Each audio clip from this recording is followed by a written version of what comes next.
Israël, un gouvernement Netanyahou-Gantz dès le 13 mai. Après la Cour suprême, le Parlement a donné jeudi sa bénédiction à un gouvernement d'union entre le Premier ministre Benjamin Netanyahou et son ex-rival Benny Gantz, qui doivent prêter serment le 13 mai, date prévue de la fin de la plus longue crise politique de l'histoire moderne d'Israël.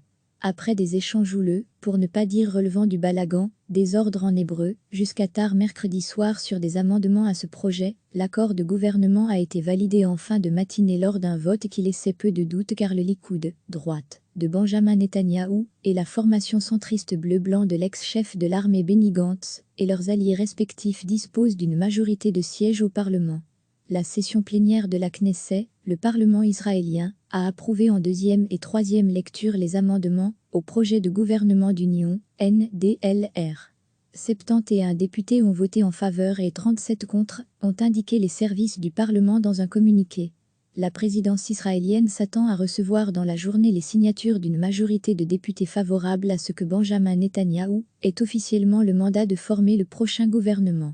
Tard mercredi soir, la Cour suprême, saisie par différentes organisations remettant en doute la légalité de l'accord, a donné son feu vert sans toutefois dédouaner M. Netanyahou, inculpé pour corruption dans une série d'affaires, et dont le procès, reporté à cause de la pandémie, doit normalement s'ouvrir à la fin du mois.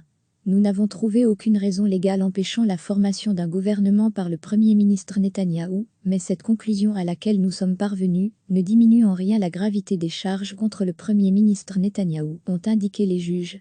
Messieurs Netanyahou et Gantz ont déjà annoncé pour leur part la présentation du prochain gouvernement le 13 mai, dans lequel les portefeuilles ministériels seront partagés équitablement entre les deux camps.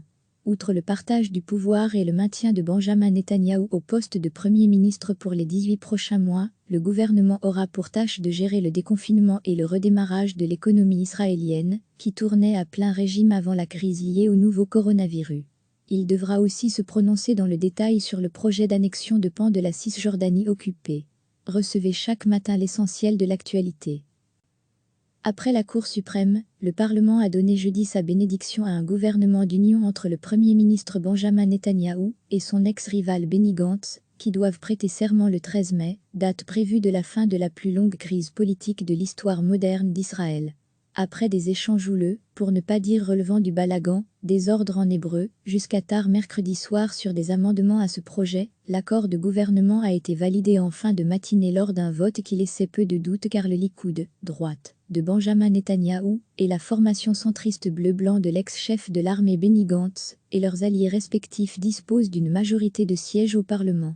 La session plénière de la Knesset, le Parlement israélien, a approuvé en deuxième et troisième lecture les amendements au projet de gouvernement d'union, NDLR. 71 députés ont voté en faveur et 37 contre, ont indiqué les services du Parlement dans un communiqué. La présidence israélienne s'attend à recevoir dans la journée les signatures d'une majorité de députés favorables à ce que Benjamin Netanyahou ait officiellement le mandat de former le prochain gouvernement.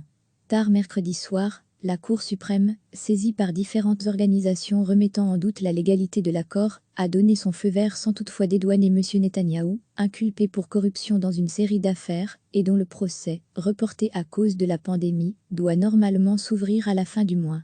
Nous n'avons trouvé aucune raison légale empêchant la formation d'un gouvernement par le Premier ministre Netanyahou, mais cette conclusion à laquelle nous sommes parvenus ne diminue en rien la gravité des charges contre le Premier ministre Netanyahou, ont indiqué les juges. Messieurs Netanyahou et Gantz ont déjà annoncé pour leur part la présentation du prochain gouvernement le 13 mai, dans lequel les portefeuilles ministériels seront partagés équitablement entre les deux camps.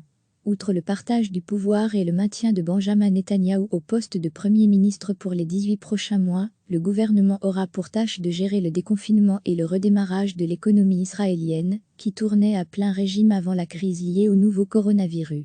Il devra aussi se prononcer dans le détail sur le projet d'annexion de pans de la Cisjordanie occupée. Cliquez sur s'abonner pour recevoir les dernières nouvelles.